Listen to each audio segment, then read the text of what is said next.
In fact, at one point, I owned 70% of the domain names in the world. Fun fact. I need you to act less like yourself. Like your wife always asks you to do. Don't be yourself so much. It's annoying. Okay? Are you ready for a crazy story, Chris? Are you? If I were to ask for their first name, then I'd lose 20 to 30% of subscribers. It's not worth that much to me. By 2031, it's projected to be at $13 billion. As far as like an annualized growth rate, it's about 7%. Are you with me, Nick? Nick. Are you ready for the craziest stat you've ever heard around dating? Costs almost nothing. Now, what I did was I went to my newsletter, I exported every single one, I drug it down, and now I have first names for like most of my emails. But it doesn't end there. Go ahead. Have you used AI in a spreadsheet much?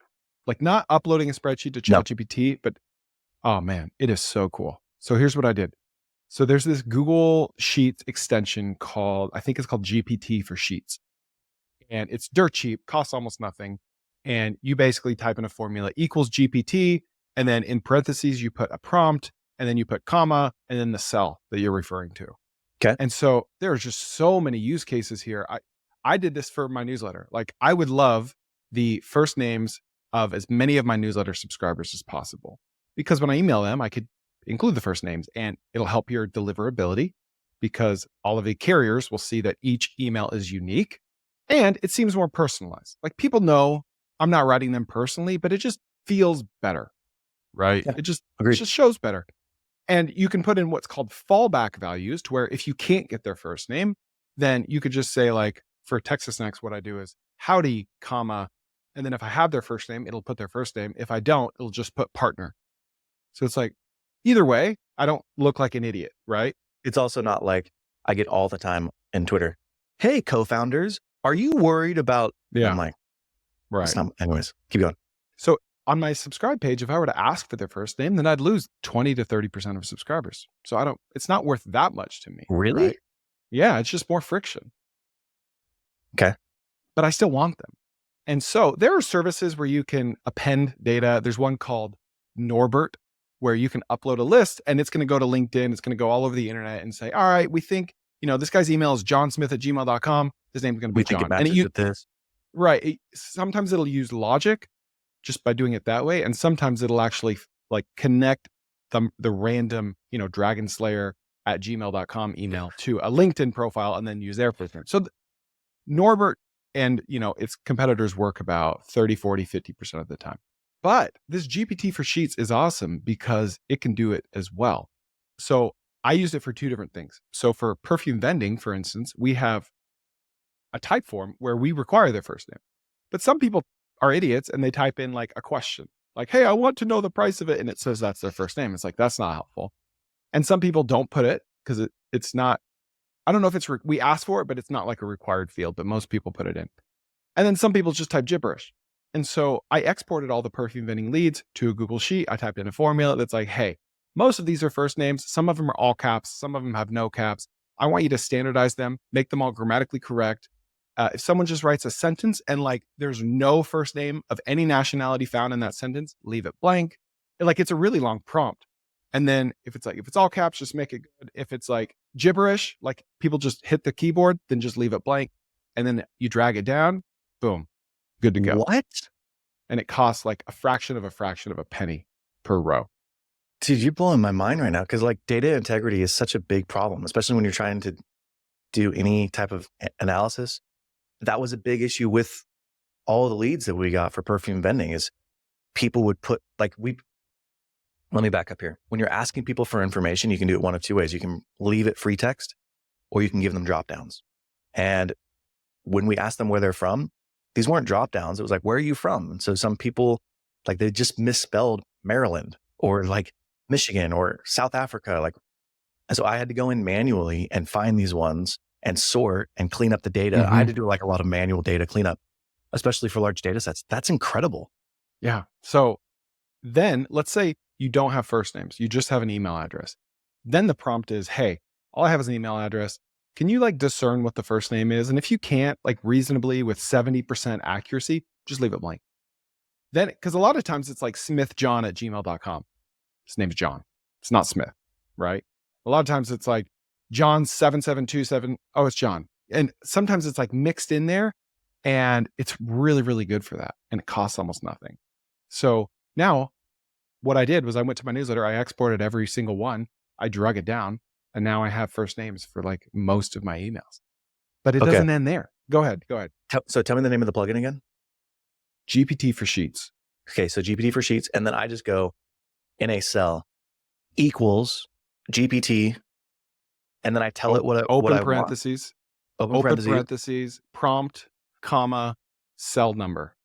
And then you drag it down and then close parentheses. Could you do it where it's like prompt, comma, column, right? So it's like, I want you to find me the most common name in this column. Let's just say, boom. And then it'll be like, John. Like, will it do that type of information? Does that make sense? Yeah. Yeah. You can already upload spreadsheets to ChatGPT. Like you recommended a podcast. I listened to it yesterday, by the way. Very, very good. And he was talking about, he exports his YouTube analytics, uploads it to ChatGPT and says, hey, like, what are some commonalities here? Like, that's cool. But this is like hyper granular, which I love. And so for all of these co-founder applications we have, we've gotten 30,000 co-founder applications, and like a third of them fill out a 28-minute long type form, asking all kinds of questions about businesses that they started, what they've done that's impressive, what school, when are they graduating? And we look at this and we're like, what do we do with this? Okay, we could like do control find Harvard. Like that guy might be interesting, but that's like, that gets you 1% of the way there, because we don't care about Harvard. Like we want a guy that built a Chrome extension from his dorm room and like hacked into the university servers, right? But that's in his story. That's not like, we don't have a drop down that says, did you hack into your university servers? And so we could totally make a prompt that's like, all right, here's our grading criteria. We want students that have actually done something. Maybe it was a lemonade stand, but like they have to have already started a business. We don't care what their revenue was. We want students that have an eye for entrepreneurship, that are ideas people. We want students that you don't care about GPA, ignore, like assign 0 weight to GPA, 0 weight to school, 0 weight to graduation date. This is what we're looking for. Drag it down. Score them 1 to 10. I'm on Google Workspace Marketplace, GPT for Sheets by Talarian. It's got some weird look. It's like blue background with some stars on it. Sounds about right. Yeah. Right, I'm installing it. But I do, if you're listening to this and you want to use this, you got to go to OpenAI, get a $20 account, a month account if you don't already have it, and get an API key, because GPT for Sheets will allow you to use your own API key, and it costs especially almost nothing then. Because these things are really cheap on the surface, but the longer your prompt gets, your input, and the longer of an output you're asking for, the more it's going to cost you. So across thousands of rows, it actually can get expensive. So you want to use your own API key. Oh, so you actually need to go and get. You don't need to. Oh, no, but you'll save a lot of money if you do. All right, keep going with your idea, because I'm all over the place at this point. No, that's it. I'm going to make a YouTube video about this. I'm going to like share my screen, and I promise you, listeners, you will hear this in a week, 2 weeks, 3 weeks. I promise you, I will come with ideas based on just using this Chrome extension. Let's do it. It's just the ability to clean up the data. Yeah. Like it's a big deal. Like right now, if I want to go in and take a look at your financials and say like, what's something that you're spending an exorbitant amount of money on? I got to go filter it the right way. I got to put in some formulas to show me which percentages. There's a million things I have to do just to get to the point where I can make the assessment, where I can do the analysis. This could clean it up for me so much faster. Anyways, that's incredible. All right, now's the part of the show where I feel the most uncomfortable, but my therapist says I need to face my fears. So here we are. I've started a newsletter and I want you to subscribe. And what you're going to get every single week are the aggregated conversations from that week that I have on this podcast with an overview of what their business actually looks like. I'm also going to throw in a review of 1 or 2 businesses that are listed for sale.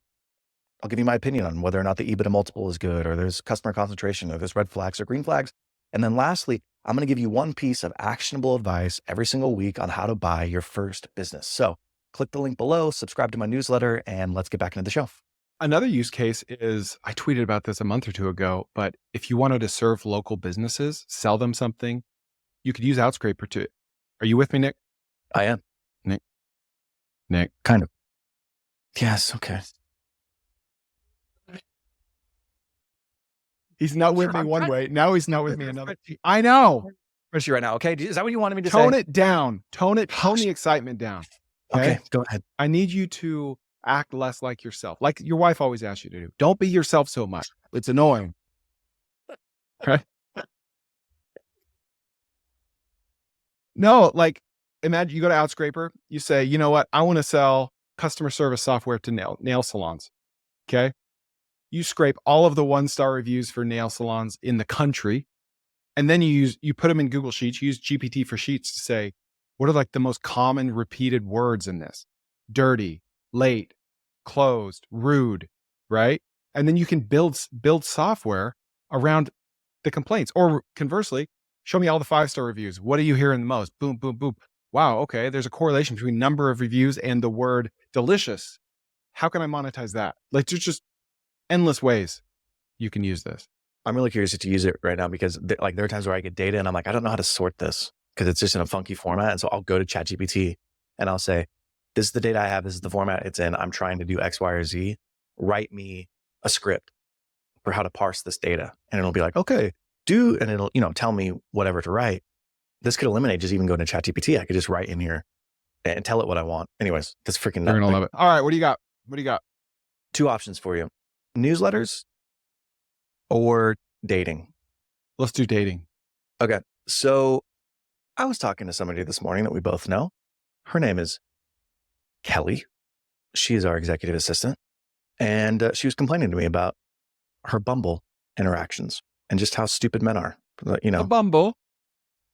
Just texting out of the blue, right? And when you're trying to get laid, you say stupid stuff and that shows up in the DMs. So anyways, I was thinking about it and I started doing some research.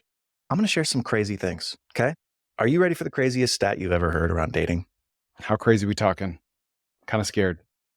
So crazy, you're going to hang up this call and start a business right now. I don't want. Yes, I want to know. Why would you say Tom? No. 30 years ago, what was the number one way that people met their spouse? I don't know. School, in person, Through friends. like down at the soda shop. I don't know. World War I. I don't know. Through friends. Okay. What's the number one way today that people meet their spouse? Online. And it's cool, but there's something I think that we miss in meeting people online, and it's the social proof. Like when you met someone through your friends, it was like, oh, I know Gary. I'm friends with him. You should go on a date with him. It's like, oh, Lauren said I should go on a date with him. Okay, cool. I'll go on a date with him. But when you go to these online dating sites, yes, you have a lot more access. You can talk to people. You see their profile. You see all this stuff. But as far as I know, like there's no social proof. Mm-hmm. You've been on LinkedIn and you've seen where on LinkedIn, it's like people can write recommendations, right? Yep.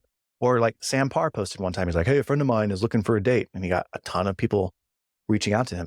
I don't see any of that in the dating world. I just see it as, this is me, you're putting your best foot forward, and then people are reaching out to you. And it just has created this really weird dynamic. Let me ask you though, do you know how big the online dating industry is? Revenue per year? No idea. It's about $10 billion. It's actually $9 billion. By 2031, it's projected to be at $13 billion. So as far as like an annualized growth rate, it's about 7%, which is crazy good for a general industry. So it's only growing. It's growing like crazy. And you're dealing with this problem where you don't have the same social checks to get people comfortable with dating one another. So I started thinking, and these are like just ideas. What are some ways that you could actually facilitate this connection? So you could start a business around local sports leagues that are just for singles. I know that exists, but I'm just throwing it out there. Okay. You could start a local newsletter. You know the newsletter economics, just for singles. Yep. You could also scrape the APIs or integrate with the APIs of Tinder, Bumble, Grindr. That was a joke on Grindr. Tinder. You had to. I had to, dude. Tinder or Bumble, and just build another site where you can link to somebody's social proof, right? It's almost like, hey, these are my letters of recommendation that you can go and look at. These are my friends, and these are links to their social profiles so you can see that they're actual real people. But if I were to do this and figure out a way, I don't have the answer, but there's a huge opportunity here. If I were to do it, I would start local. I would start with finding people on I would be local, find people in my local market, and I would start building a network there and figure out what the best way to facilitate that social proof is, and then try to roll it out. Do the same things that I would do in growing a local newsletter, but I would just grow it locally for local singles. And then I would either do a sports league, or I tend to go sports league because I think being active and physical is a really good way to have interaction. But there could be other, like you could have an improv league, you could have cooking classes, there's a whole other thing, but it's like just geared towards singles. What do you think? So is your attempt to pull people off the apps into more in-person stuff? My attempt is to use the apps to funnel them to in-person things. So it's like, cool, go on the apps, find who you like, but maybe you don't want to go on a date with that person, or maybe you don't want to be one-on-one with them, right? Like, we're Mormon. We grew up when you turned 16, you weren't supposed to just date one-on-one. You dated in groups. So it's like facilitate a group environment for people that maybe are uncomfortable with just going the one-on-one route, and have that facilitate relationships. Could be a dating app for introverts too. I don't know. You don't care, do you? You really don't care. No, I'm just trying to think. I don't know enough about, like, I've never owned a dating app, right? Ever. And so I've never been on a dating app. Right. Here's some thoughts that come to mind. First of all, an interesting growth hack that I saw was this guy owned a bar or restaurant or a nightclub, and he created a fake profile of a very pretty girl and set up dates for like dozens or hundreds of men to meet at that bar or restaurant. Okay.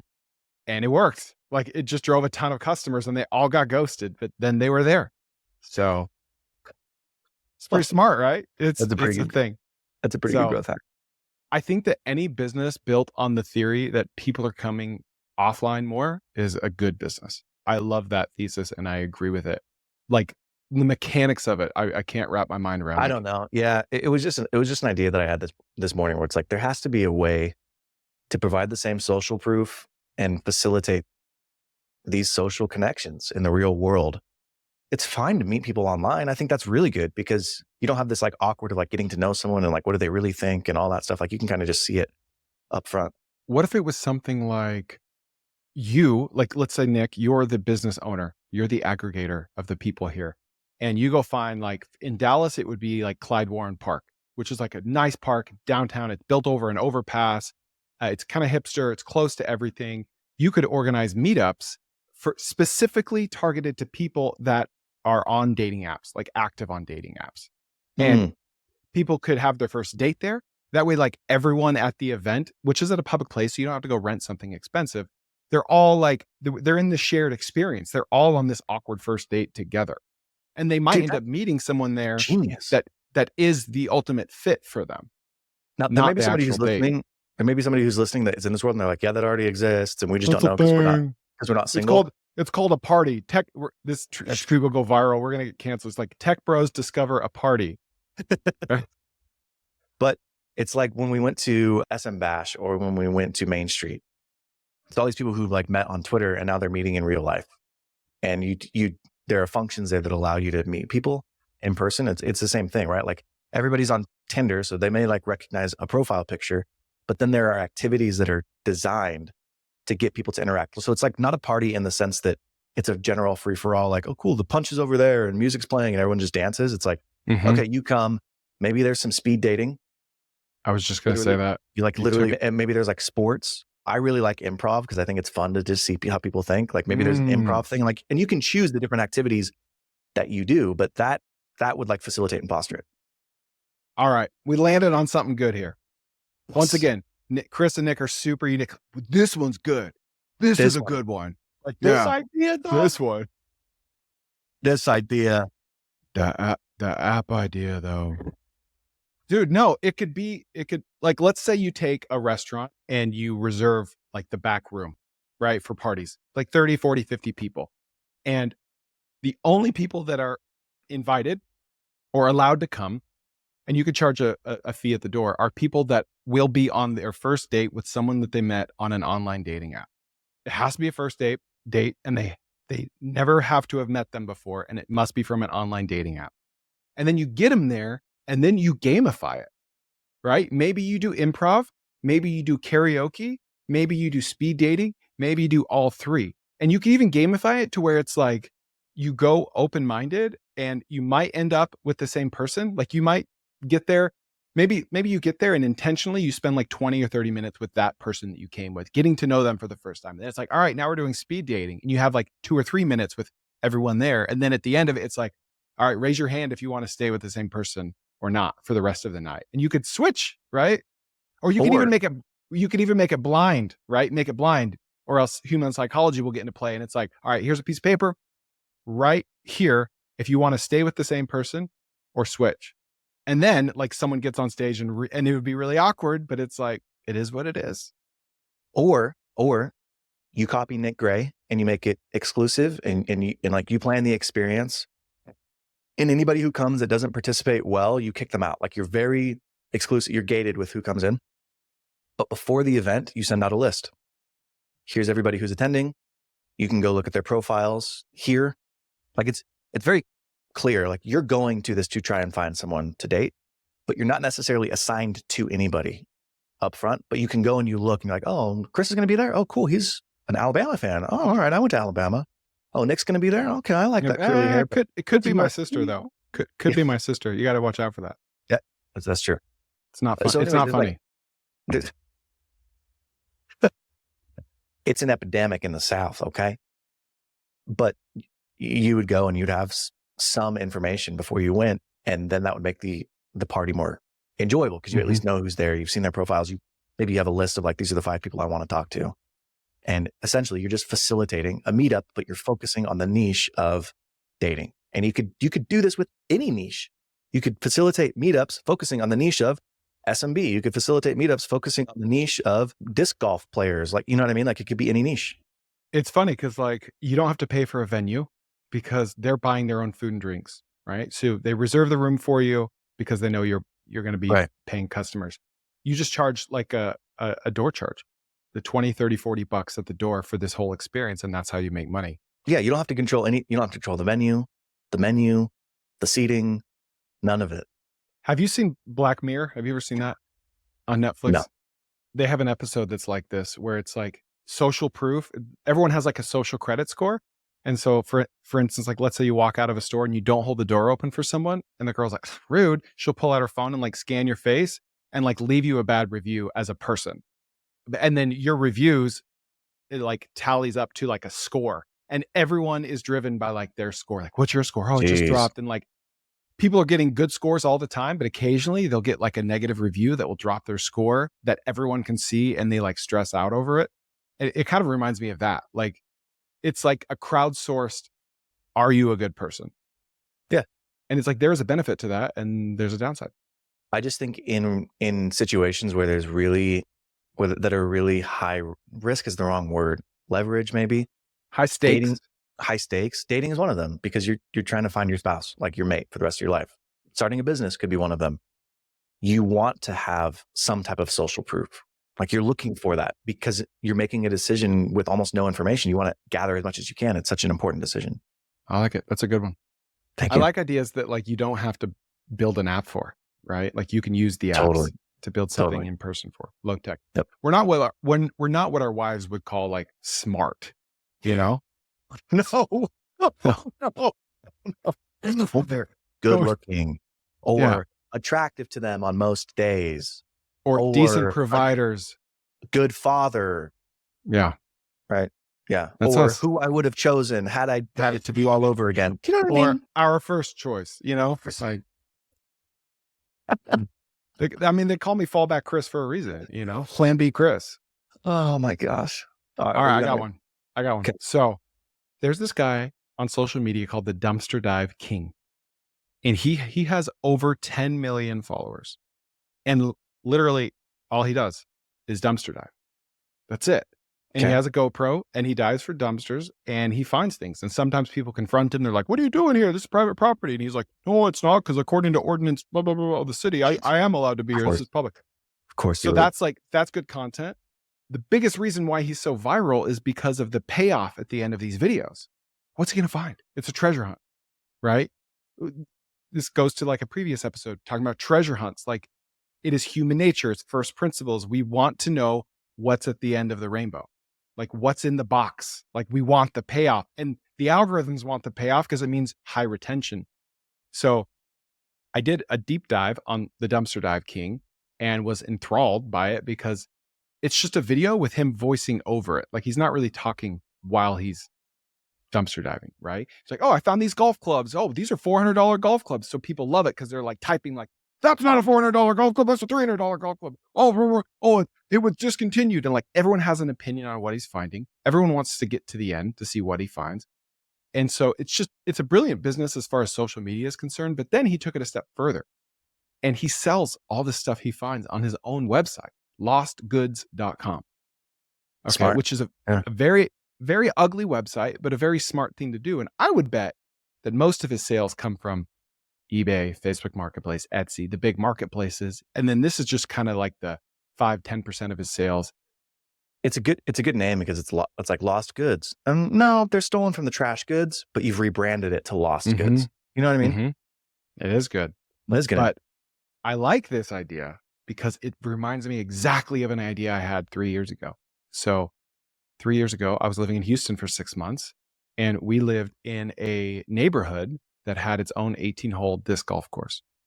And so I would play disc golf with the kids, and it was fine. But what we really loved was wading through the ponds and the ditches looking for lost disc golf discs.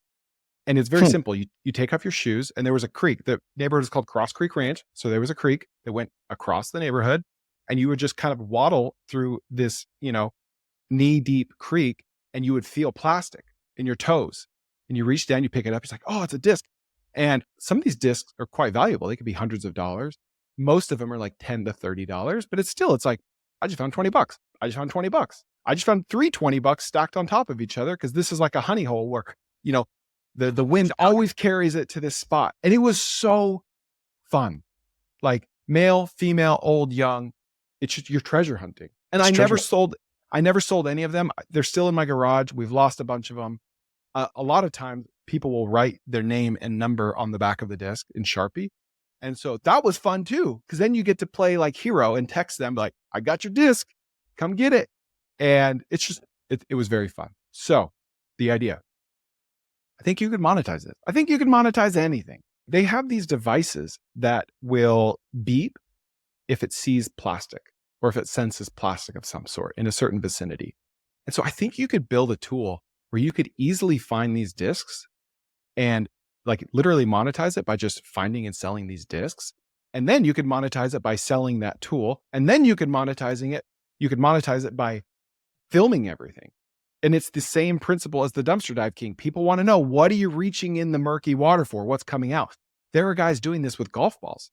Like there are people that have built a decently sized business on social media, posting content about finding golf balls and then selling the golf balls on their website because people want to support them.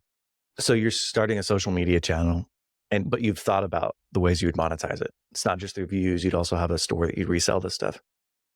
Yeah, you could monetize it but it's not done. So I went and bought a domain name when I had this idea, which isn't saying much because I buy all the domain names. In fact, at one point I owned 70% of the domain names in the world. Fun fact. Actually, hold on a second. Hey Siri, remind me to buy allthedomainnames.com. Okay.